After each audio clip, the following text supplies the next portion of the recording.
Hey everyone, this podcast is part of Story Mode, the podcast network of Gamefully Unemployed. You can support us and gain access to other great exclusive podcasts at patreon.com/gamefullyunemployed. That's patreon.com/GAMEFULLY unemployed, which is spelled like it sounds.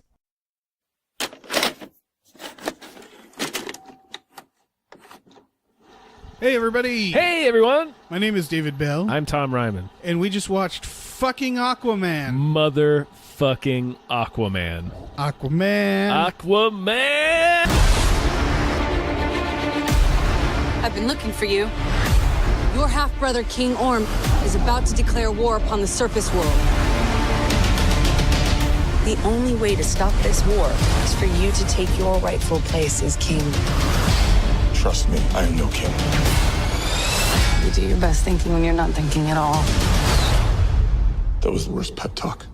This is the greatest movie ever. Yeah, this movie, Jesus Christ. What a blast. Yeah, this was really fun. I really liked this movie. Fuck. Man, it's hard to where to begin. This movie has everything. It literally has everything. It is almost completely feel good. Yeah. It's not trying to be anything special. It's just trying to be Aquaman. I'm going to say there's some great actors in this. Mm-hmm. The acting is mostly bad, but in a way that feels like it was just them hamming it up. Mm-hmm. So it felt like a movie that knew exactly what its place. But it was all endearing. Yes. And on top of that, it knew its place, but then went beyond that. Because one thing I didn't expect about this film was to go on a fucking treasure hunt. Oh my God. It's a treasure, and it's a cool treasure hunt. Yes. This movie has dinosaurs in it. It has dinosaurs in it. It has a Lord of the Rings battle sequence beneath the waves. Yeah. If you haven't seen it yet, you can probably still watch this because this isn't a spoilers type of movie, in the sense of there's not an amazing twist in it. No, but go fucking see it. Have a great time. Yeah, it's really, a lot of fun. It's really fucking great.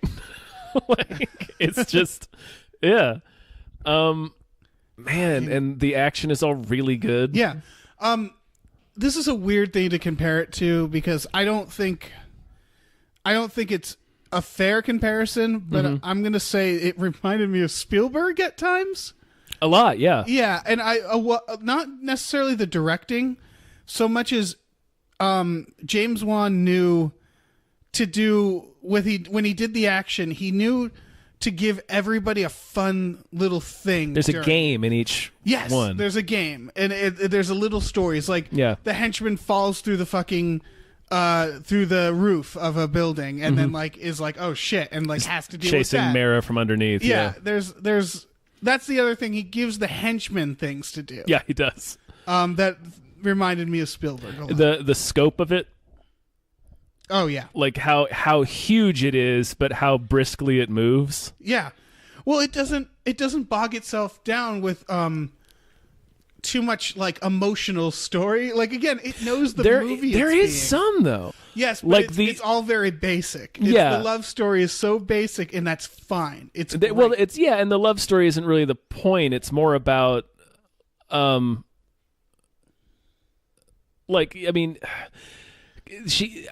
really liked everything they did with Mara. Yes, she's great. Yeah, she's a good character. And they did you think they're going to do one thing where he's like, well, at least you don't have to marry some tool that you don't like. She's like, you don't love, and she's like, well, it doesn't have anything to do with it. She's like, it was about my nation and my family, and that's what's breaking my heart. So it's like, oh, yeah. And she never has to be rescued. No, she never does. The only thing that's cliche is the love story is very, but again, it's cliche in a way that's I'd enjoy, where it's like they're on a treasure hunt and the whole movie slows down for them to have a romantic, little scene in Italy where she's delightful, where they're both delightful, and she eats the flowers, right? And it's very silly and lighthearted. Yeah, in a movie that also, 3 scenes later, has goblins creeping up on a boat. The trench monsters were scary. Yeah. like James Wan is really good with action, and he's really good with monsters. I Yes, guess he is. and also just like it's not. It's just really fucking good. Yeah, Like, James Wan. I like him as a horror director, but he never like wowed me, I guess, as a horror director. Like he makes competent horror movies. yeah, he's clearly a competent director. Yeah, but action was kind of where I was just like, oh shit, Yeah, like he's good at it. this is where you belong. Stay Yeah, here, yeah. James Wan. Damn. Yeah, because again, it goes everywhere because it's got fucking Lord of the Rings style battles. Right, and there's like Indiana they go to Jones style- kingdoms. They go to kingdoms. Yeah, It's like, yeah. and you see a new king. Like each kingdom has its own theme. It reminded me of so many different movies. Yeah. But not in a way where I was like, this is so derivative. Right. It was just like, wow, way to take a lot of really delightful elements from a lot of different movies and pack them into this one movie for me. Yeah. It's just, man. Should we just go through the story? I guess. I mean, or we can just bounce around to different things we like. Because Yeah. I mean, I want to start with Dolph. fucking Dolph. Dolph Lundgren's in this. Dolph Lundgren with like a strawberry Santa Claus beard. Yeah. That was the all right, my first impression of this movie is I realized like this is kind of an 80s 90s movie. Very much so. In the sense of the costumes remind me of like Sam Raimi's Spider-Man. Like they went for it. Mm-hmm. They just went for over the top ridiculous costumes. Yeah. And then the hairstyles reminded me of like 80s villains. They're all Yes. slicked back. Yeah. And Dolph has that fucking weird long hair. Mm-hmm. It was all, and then the music is like Music is very 80s. the music was the synth music. It reminded me of that, and the look of Atlantis reminded me of Tron Legacy a lot, which is I got a lot of 80s adventure vibes from this movie. yes, In the best possible way. right, because it also never felt like they were doing a throwback. No. They never winked at the audience. Like this felt like a movie that we're gonna look back on as being kind of silly. I look mean, at it it is now silly. as being silly, yeah. But it's like it's so honestly silly. yeah, And just like you said the acting is kind of cheesy, but it's like everybody is charming. Like yeah, I'm and not everybody's mad on at the anyone. same level. Yeah, everybody is on the same page with their Yeah, acting too. they're so all. it's like, That's the scene where it's like Dolph Lundgren, Willem Dafoe, and Patrick Wilson, and they're like maybe talking to like some fish person. Yeah. And they're in like this what looks like Camino in Star Wars. Yep. And they're just chewing the scenery and fucking going nuts.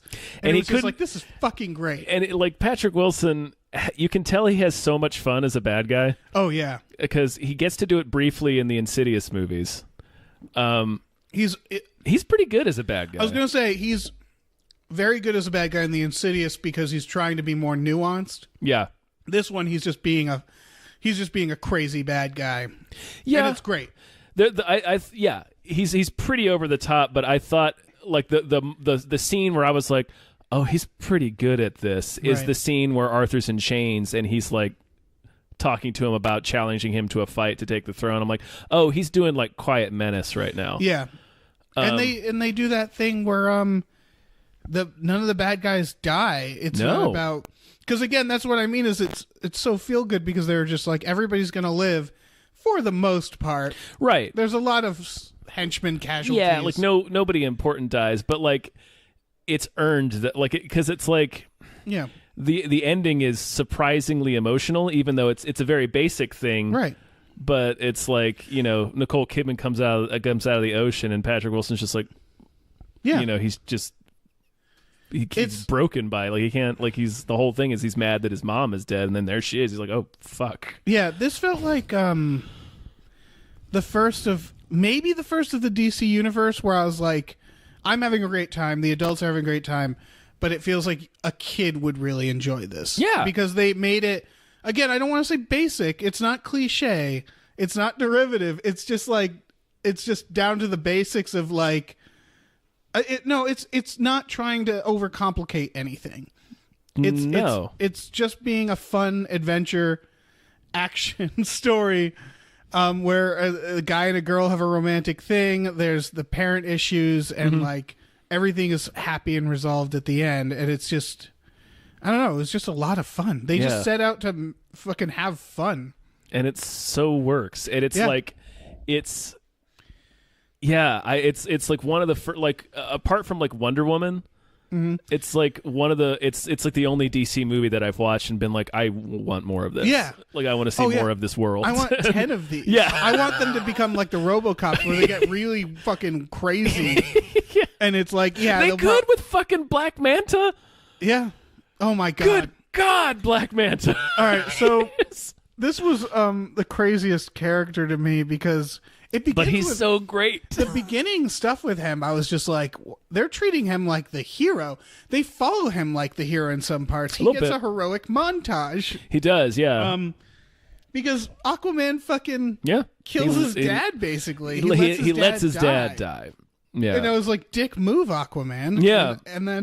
And they give this guy like that's the beginning of a hero's journey too. Like if a villain killed his father, obviously we saw that he killed people before. Yeah, they're pirating the submarine. They've murdered most of the crew, and his dad basically boned himself by trying to shoot Aquaman with a grenade. But Aquaman could easily save him. He could have easily. He basically tells them to go fuck themselves. Essentially, yeah. He's just like, I'm not going to save you. He knows what he's doing. Yeah. And then he's just like hell-bent on killing Aquaman. Yeah. And we find out, of course, that it's a false flag. It's like he's working with Patrick Wilson to convince the other Atlantean kingdoms to wage war on the surface world. Right. So then I fucking love Black Manta. I love how brutal he is. Oh yeah. Like he is like when he showed up. And it's like, oh shit. Yeah, well, they made him pissed. Yeah, he's just pissed the whole time. Again, it's very simple. It's just the whole time he states it every time. They're like, "We'll pay you to do this. We'll have you do that," and he's just like, "I just want to kill Aquaman. Yeah, that's all I care about. That's all I want is revenge. Yeah, it's nice and simple." And then, but I mean, the most baffling and lovely part is they give him Atlantean technology. They're like, "Here, use this." And it's a full armor, and it's good to go, and there's a gun. And then they cut to him doing this montage of completely redoing the armor. So weird. To a Depeche Mode song. It is fucking amazing. That's a hero's moment. And they give him like it's like a Tony Stark sequence. He's like fun and charming in it. Yeah. As he's building his Black Manta death shroud. The weirdest fucking sequence. It's so great. But I was just like, this doesn't belong in this movie. I know, but it's so great. Yeah, it's just I'm so glad that it's there. And him having a grand old time taking armor that he didn't need to. They don't give him any motivation for it. That's my favorite part. It's just hard cut to him like pounding away with a hammer, just like, I'm gonna make this different. And it's just like, why are you even doing this? I guess because he wants it to be his own thing. Yeah. It's just, until that moment, that's the other thing, is that he's just like a soldier. And then it's just like, and I guess he's an inventor. Well, It's so they clearly have a high-tech submarine, so you're like, no, he's somebody. But he stole the submarine. They established No, the one that they attached to the... I thought he stole that one, too. We don't have any reason to believe that. The news exposition said it was like a government. Oh, yeah, that's right. Yes, you're right. Yeah. They did steal that submarine, and then he's just living on an island. Yeah. I fucking love this character. They gave him no background. Nope. Yeah. Just a pirate. And his dad was a pirate, and his grandfather was a pirate. And he's just really good at tech. Yeah. It's like, fucking why not? Sure, I don't care. I feel like that they got to the point in the script where they're like, okay, we need him, because I assume that character's from the comics, right? Black Man? Oh, yeah. Yeah. Didn't you ever see Super Friends? No, I don't know anything about Aquaman. Okay. It's just, it was really obvious when Patrick Wilson puts on that mask, and I'm just like, I bet that's what he looks like, yeah. And obviously Arthur's armor at the end is I really appreciated that. And I know they have, because of the world they're in, they have the luxury to get to do that. Like, it's kind of like Thor, where it's like, you can get put away on silly shit. Yeah. And it's like, that's fine. It's very much like Thor. You can get away with doing this. Yeah. Stuff. Whereas, like, the the Marvel and the DC stuff that take place are supposed to be somewhat grounded. They have to like change the villain costumes and change, you know what I mean? Yeah. But this felt like a point where they were like, okay, we need him to be this character. Yep. Like, how do we do it? And just like, I don't know, just have him change the costume. Like, why? I don't know. Put a Depeche Mode song over it. All right, I guess we got a scene. We got it. Yeah. I think we got it. Because it was, that's what I feel like it is that they put a lot of care into this movie, but there was an element of like, yeah, don't overthink it. Which I think, because they stuck to it, and that's why it works. Yeah, immediately there's fucking monsters, prehistoric monsters and shit in the ocean. It's just like, I don't think those are there. Well, yeah, there's the end battle when like the ultimate monster from the Earth's core comes rearing up, and all the ocean's creatures and like all the population of Atlantis. And you and I both had the same thought of like the fucking Coast Guard is just sitting there watching. That was they should have, if they were smart, they should have added a scene where, because this is at the very end, and it's literally like the futuristic ship on the surface. Yeah. All these sharks and creatures, Yeah. a giant monster, and they're all like, "Rah!" like They a should have- titanically giant monster. Yeah, like Clash of the Titans. Yeah, it's the Kraken from Clash of the Titans, pretty much. And they should have done hard cut to 2 Coast Guards on a boat with binoculars, and one of them just like slowly lowers them. and maybe one of them like, I think they're celebrating. Because that's the weirdest part. It's not just that all that shit is there, it's that they're all having a great time. Yeah, they're having a fucking blast. They're like, King Arthur, fuck yeah. He's got a trident to make the whole ocean do what he wants. Holy shit. I can't stress enough. There's a creature in the Earth's core with dinosaurs and Nicole Kidman turocking around. Yeah, she looks fucking amazing in that bone armor. I gotta say, Aquaman's father, by the way, is Jango Fett. That is Jango Fett. Yeah. But like the whole time it was just like, man, he really lucked out here. Yeah. she does not know how out of her league he is. Oh, how out of his league. Sorry. She is, yeah. His league. Because like at the end he's just like a regular schmo. Oh, that was I couldn't tell if they were in Boston because the beginning is the Boston Aquarium. I think they're supposed to be. I think they're just in. He might be at the Cape. Like I think it's just New England, because a lot of what they showed didn't look like Boston, but that except that one Boston scene that's like specifically says it's the Boston Aquarium. Yeah. So I just love that he's just this old lighthouse keeper from Boston, who's just got a real good thing going. Right. Good for him. He's a clearly Maori guy that just happens to be in Boston as a lighthouse keeper. Yeah. Like he doesn't even change his accent. Yeah, you're right.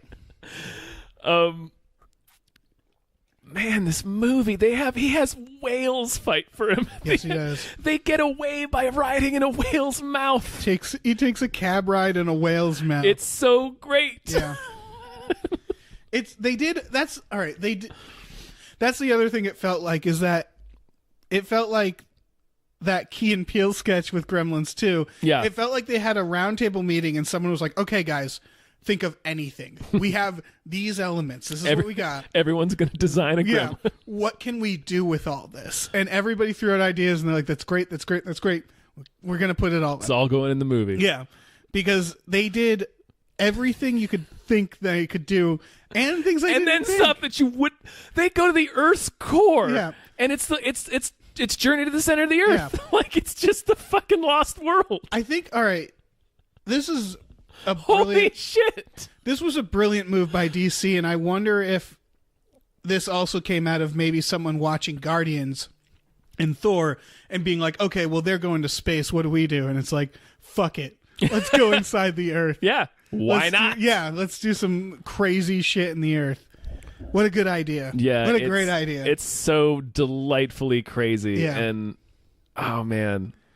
This needs to be their Guardians. This needs to be DC watching this and being like, okay, from here on, we're doing this. Yeah. They had kind of the Guardians thing because right before the Depeche Mode song, they do a remix of Toto's Africa. Right. When but none of it feels forced. No, it doesn't. And like the 80s synth soundtrack, it feels right for what we're seeing. And they aren't and it feels right, and then it still feels like a modern film. That was the thing, is that that's why I was like, this doesn't feel like Spielberg. it feels like someone inspired by Spielberg who isn't letting that overwhelm the movie in any way. He got the right elements from it. Yeah, man, it's so much fun. The only directing thing that is reminded me of Spielberg is he would do those subtle oneers every now and then. Yeah, some not so subtle, but he would do the oneers where he didn't let it go for 10 minutes. He would go for a minute and a half or something during or an action sequence. like when the thing you mentioned when the henchman it falls to the roof and is trying to get back up to the action. It's purposeful. He's doing it to keep the momentum, right, of the guy running just fucking like the juggernaut through all these walls. Right. One of my favorite moments. Oh shit! I don't even know if I can. It was one shot that like summed up that sequence really well and the style he was going for, and it was when one of them kicks the crap out of a henchman. And I think she kicks him off of a roof or something, and he falls, and the camera lands on him, and then the bad guy is in the background, and it just sort of like pans over, and the bad guy lifts off, and it's another action moment. Yeah, and he's just doing that thing where he's connecting them all visually. Yeah, in this great way. Oh, I think it's when she shoots wine out at them. She shoots wine out at them. Yeah. It's something like that. I think it's the wine and they land. He does it a few times because when it like zooms out to like because Arthur's fighting Black Man at the same time as she's fighting a bunch of these elite Atlantean guards. And it keeps tagging in and out. He keeps it going. But he doesn't make it so shaky cam that you don't know what the fuck is happening. No. Which again felt like Spielberg. It was like, and then this happens, and then this. Right, and because it's a game, like it's like, man, it's so good. He doesn't do hard, like you're never confused about the geography of the scene. No, not at all. Because he keeps tagging in and out of each sequence in a way that you're like, okay, this is like, it's so fucking good. It's a really good film, you guys. Yeah, it's so fun. It is. It's exactly the type of film we need. Yeah. It's just so delightful. Yeah. It's nothing. Oh man. I mean, this isn't really a complaint. The only thing is some of the verbal humor didn't hit for me. Yeah. It did for a lot of the audience. And again, this feels like a movie that's more for younger people. Sure. Where that shit will hit for. And so like that's fine. Like it feels like a fucking family movie. For the most part. Yeah, was there any like horrible death? No, I mean when the trench people are pretty frightening. Right, but they stab a few of them pretty ruthlessly, but right, but they're like fucking Lucas or Spielberg. Yeah, they're monsters. And like there's nobody's vicious except for the bad guy, except for Patrick Wilson. And they still teach like this compassion on him. Yeah, They even show that he's like kind of turning around when they lead him off. Like and that's again what I liked is that it wasn't like so dark and brooding. No, and like Aquaman, like it's a very basic arc, but like he lets Black Man, his dad, die in the beginning, and then he has that moment on the boat where he's like, I really shouldn't have done that. Yeah, like because now I've made an enemy, and he's gonna hurt more people because of that. Like I shouldn't have done that. Yeah, he's trying to be a leader. Yeah, and it carries over to when he fights with Patrick Wilson. He's like, I'm not gonna kill him. Yeah, yeah. It's just good. It's just a lot of fun, you guys. Yeah, it's so fun. The henchman that's drowning, so he sticks his face in the toilet. Fuck, what a good idea. Yeah. Again, they it's just a game. Yeah, it's like, oh my god, every sequence. And I loved when they're going in the trench, the visual of the flare. Oh yeah, that was great. So cool. That whole god. Oh, that man. That whole sequence, like this was again the treasure hunting aspect when they're in the Sahara, and it's so batshit as they're walking through the desert, having like their couple argument, and then he gets sucked through the ground, and then it's just like this weird slip and slide of dirt and dinosaur skeletons, or maybe sea creatures. I don't know. Right. This movie also should be called "How Did We Not See That Before?" Yeah, because there's a lot of that where. Again, it feels that's why I like it because it's imagining it's not our world really. No, it's like a version of our world where there's insane shit in like It's a version of our feet beneath the crust, and we're just not seeing it. It's a version of our world where there's a scientist who regularly guests on cable news talking about Atlantis. That guy was great. Yeah, Randall Park. I loved how they did the arc where it's like at the beginning it's like, yeah, he's a crackpot, everybody's just like not believing him, and then at the end he's just like, no, there's like Atlantean technology washing up. Yeah. Like it's clearly something's happening, and they're still like, whatever, bro. Yeah, sure, man, sure. You nut. Oh my god. This fucking movie. This movie is so... It's just so much fun. We haven't talked about... I'm so delighted by it. I think my favorite character in the whole thing, Drumming Octopus. Fuck yes! This was, again, one of those moments where they don't dwell on it. No! But it opens up a world of questions. Because they're doing like a fight to the death. Yeah. Arthur is fighting Orm. Yeah. And they're setting it up, and there's a whole arena, and then they just like, you hear music, and it just like does a quick like cut on, and then just sort of like pans away from an octopus just wailing on drums. So many giant octopus just going to town on these drums, like straight out of the Little Mermaid style octopus drumming. Yeah, and it's not like a cartoon it's just a fucking octopus. Yep, and they just pan away as if we're not going to be like, I'm sorry. Can we stop for a second and explore the octopus? Might we linger on this octopus for but a moment more? I have so many questions. Number one being, who taught the octopus to drum? Number two being that the octopus clearly now loves his job. That octopus lives to drum. Yeah. And number three being, what other gigs does he do then? Yeah. Because they don't only roll him out for fights to the death, right? Like I'm sure there's like annual parades and stuff where he gets to play. Well, that's the question: is is someone in charge of the octopus? Because the animals in this, it seemed like it was special that Aquaman could talk to the animals. Yes. But they definitely have them trained really. Yeah, there's definite sea creature husbandry in this. It was just the octopus drumming was one of those moments where I was like, are we sure Aquaman's the only person? Like, because who did this? Who did this? What jackass taught an octopus to drum? No. What hero? Yeah. Taught an octopus because that's the other part, is they're all this like, we see it's this giant kingdom, so we don't know whatever. There's got to be a nightlife. There's got to be some great shit happening there. Yeah. But most of the animal training is like army shit. Yeah. And there must have been one guy who was like, hey, I got this octopus. Look, I got him to hit this rock. He's really good at drumming. Yeah. I think I'm going to make him drum. I mean, it was a happy accident. Fucking movie. When Willem Dafoe comes riding up on a hammerhead shark. Yeah. I was like... I think that was the moment where I was like, okay, this movie is amazing. I almost turned you and said this movie rules. Yeah, it was. It's like near the beginning, and it's Dolph Lundgren again, Patrick Wilson, and they're like having a conversation, and then Willem Dafoe just casually rides up on a hammerhead shark, and it's just like this one image of these three actors doing this is insanity. I never thought in my life I would see something like this. That's like most of the movie. It's like, never in my life did I imagine I would see this. Yeah. Never think I'd see like Dolph Lundgren dressed as a mermaid king. Yeah. Riding a seahorse. It's just like, they knew exactly what to do with this film. Shit. They were like, let's fucking make it bonkers. Let's go for it. Yeah.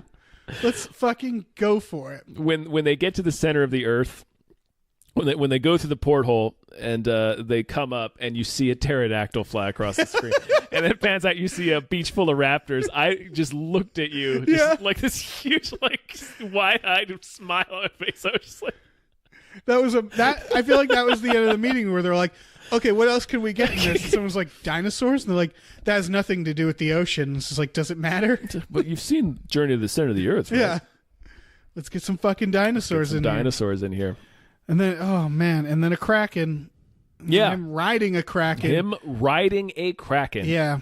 I don't know where they're gonna go from here. I don't know either. Because they cranked it to 11 immediately. They did. That's the other feeling. The feeling it might have been them being like, "Look, I think we might only get one of these, so let's make it count." Yeah, let's really make it count. You could do so much though. There's so many underwater kingdoms. Yeah, they have to go to all these kingdoms. Yeah, they really and do. They're all different. We barely get to see the Crab Kingdom. The fucking Crab Kingdom. Legit question. Why were they fighting the crabs? Did I miss that? I guess they were just like, because they say in the beginning that the Brine Kingdom is kind of lower. Okay. Like they're just above the trench. So they have to like fight. I assume it was they could be diplomatic with the fish people, but then they had to cow the crab people with force, because he goes in there and he's like, "You got to yield to me," and he's like, "Well, fine, you take my army, but fuck you, I'm the Crab King." It felt like Patrick Wilson had like ADD, because the establishing thing was it's a false flag operation. He fakes getting attacked so they can attack humans or the land people. He wants to be Ocean Master. He wants to be the king of all the kingdoms. Oh, right. So he needs their allegiance. Yeah. Okay, that makes sense. Yeah. Because it was just funny that it was suddenly they're fighting crabs, and I was just like, wait, what is your goal? Like, what's going on? You're fighting giant crabs. It's in there. Okay. It's in there. It's amazing. The false flag is mostly for Dolph Lundgren's kingdom. Right. Okay, that makes sense. And then they go to the fish people. And the fish people say no, so he kills them. Yeah. And threatens the little boy prince or little girl, I couldn't tell. And then they just have to fight the fucking crab. The people, crabs are like apparently. barbarians. So they're not going to respect anything but your power. Is how I took it. Okay. Yeah. No, I didn't care at that point. I was just like, oh, they're fighting crabs now. Cool. It's a crab war. There's a with crab versus sharks. And they are sharks shooting laser beams. This fucking movie. It's so good. It's everything. It is everything. There are dinosaurs in this movie. Holy shit. Dinosaurs is like the less surprising to me than the Indiana Jones rooftop adventure, because that was like I guess that's in the trailer a little, but that was the most jarring part, is the realization that we were watching a treasure hunt, where the first time they go into that thing and they have to put the device in the thing, in the desert. It gives a clue, and I got so excited because I realized like there's more. Yeah. It's just a clue to get to the next thing. This is fucking great. Yeah. They go everywhere. They do. They go around. It's all over the world. Yeah. The movie is so huge and epic, and it's still like, it's like a pretty breezy 2 hours and 10 minutes. Yeah, it didn't feel very long at all. It didn't feel over long. Yeah.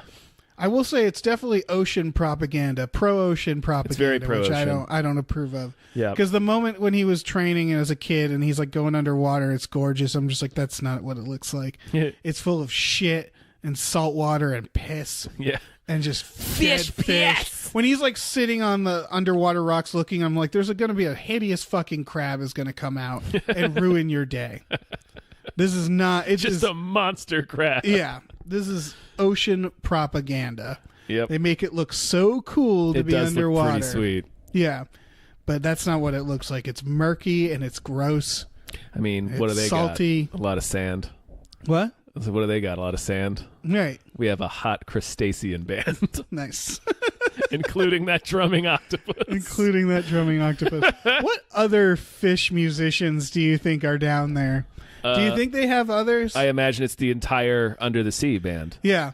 I like to imagine. The carp play the harp. Yeah. The bass play the bass. Right. I know that blowfish blow. It's got to be like one guy who trained the octopus, and he's now like, look, I'm training this fish to like hold this other fish in a curve and play it like a harp, and like just a wonderful hero. I want to know so much more about that octopus, because it's just the funniest thing to be drumming. Yeah, because it's expressionless. It's just an octopus. Well, it's an octopus. It doesn't have a face. Yeah. It's just banging on those drums. Yeah. How did it know to just do that? Blank octopus eyes wailing on these drums. Can they hear underwater? Because I know they can speak to each other underwater, But they can also hear music underwater, Yeah. apparently. Yeah, they can hear things. All right. That's fair. Man, I'm trying to think of any criticism to this film, and it's one of those things where it's like, some of the exposition was a little like sweaty, and it's like, yeah, but on the other hand, who cares? Yeah, I don't care. It's not. This isn't that type of movie. Yeah, it's like the negative stuff is just so minor compared to this. There's so much joy in this movie. Yeah, it's because of what it's going for. Yeah. It's because of it's like, this is a weird comparison, but a movie like Demolition Man, you watch and you don't really, if you find a plot hole, you're like, I don't care. I don't care. Like, why did they take the boat out to the trench? Yeah, exactly. You're ocean people. Yeah. Who cares? But who cares? I guess because Arthur was hurt. But like, who gives a shit? Yeah. You get a cool sequence on the boat where they fight the trench people. Yeah.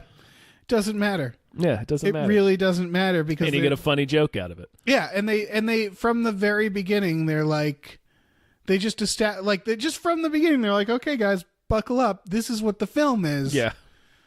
You could either deal with that or you can't. Like, yeah. I don't know. It would take a real Grinch to come out of this film. The word was in my mind. Like, if you're going to nitpick this film, you got to be real Grinchy about it. It's like, well, I mean, yeah, sure. Yeah. It's a good word to use since this is going to go on like a couple days before Christmas, yeah. Yeah, happy holidays, everybody, by the way. Oh, yeah. Take the kids to see Aquaman once you're done opening presents. Yeah, for sure. If you observe the holiday. Right. If not, that's why I said happy holidays. Yeah, just Tom. fuck it. Just go see Aquaman anytime. Anytime. It's for everyone. This is going to make a lot of money. This is another thing where it's like the audience It loved really it. deserves to. I mean, the theater was packed. Everyone loved it. I don't think this is going to bomb. It's already made $150 million in China. Yeah, it's too fun. Yeah. It managed. Oh man, it's so like it. I had this with Guardians. I've had this with a lot of Marvel movies where it manages to commercially be successful in a way that isn't cynical. Yeah. Where it's pure. It didn't have to be forced because some things have to be forced and that's where it goes wrong. But this was one where I feel like when they were writing it, when they were making it, it all just fell into place. And they're like, okay, this is so easy to make fun. And so easy to make money with. Because it's like watching all this shit was so fun. It's also action figures. It's also it's everything. It's any country will enjoy it. Yeah. It's so like the plot is simple enough. You could watch this with the sound off and know exactly what's happening. Pretty much. And it would be fine, except you'd miss the awesome soundtrack. Do you know who did the music? I didn't recognize the composer. I specifically was watching for it in the credits, and it wasn't a name that I recognized. It was incredible because score was really good. Yeah, it was really good, and it ranged from like that cool synthy stuff to at one point, I swear to God, when they were on Patrick Wilson talking, the score just went dun dun dun. It would. And it was like Jesus Christ. And Black Mana has a cool theme. Yes, it's like a scary overdrive. Yeah, they switched it up a lot. Yeah, there's a lot. It kind of, and it's effortless too. It's never jarring. It goes from the synth to the traditional orchestral to like this weird menace for Manta, and then it's so good. Every part of this movie is great. Yeah, they stick in like Depeche Mode, some music here and there, but not so much that you're thinking about it. Not in a way that feels forced. Nothing about this felt forced. And it somehow managed to touch on a lot of different things. Yeah. God, what a fun movie. Yeah. My God. Oh, shit. I'm trying to think. We got a couple minutes left. This might be the most fun movie I saw this year. Yeah. Absolutely. It's just... Yeah, I can't think of anything else that would. This movie cheered me up. Yeah, it really did. It really did. It was just so much fun. I'm fucking sad right now. But this movie, I mean, in general, but this, like, in this moment, I am so full of joy. Yeah. Because of this movie. It was a lot of fun. Yeah. Man. I gotta recommend it. I can't recommend it enough. Yeah. For anybody, really. Yeah. I mean, unless you have some like, I don't know, a real like Jim Cameron shouldn't watch this movie. Sure, and I mean, you should explain to the kids that this is ocean propaganda, and the ocean is a scary place. Yeah. That hates you and doesn't want it. If you haven't already had that conversation with your kids to prepare them for Finding Nemo, then you're doing it wrong. Yeah, exactly. Fuck the ocean. Mm-hmm. All right. I got nothing else other than watch the shit out of this movie. All right. I can't wait to see this movie again. Yeah, same here. It's going to be a blast. Yeah. All right. Yeah. What else do we want to say? Happy holidays. Thank you guys so much for listening to all of our stuff throughout the year. It's been our first year at Gamefully. Yeah, this has been great. Thank you so much, everybody. Yeah, and if you want, check out our Patreon. Patreon.com/GamefullyUnemployed. Maybe we got some fun stuff right around the corner. We do. We do. So guys. yeah, you're gonna want to be in on that. Yeah, on our get inside of us. Yeah, get all up in us. Get all up in us.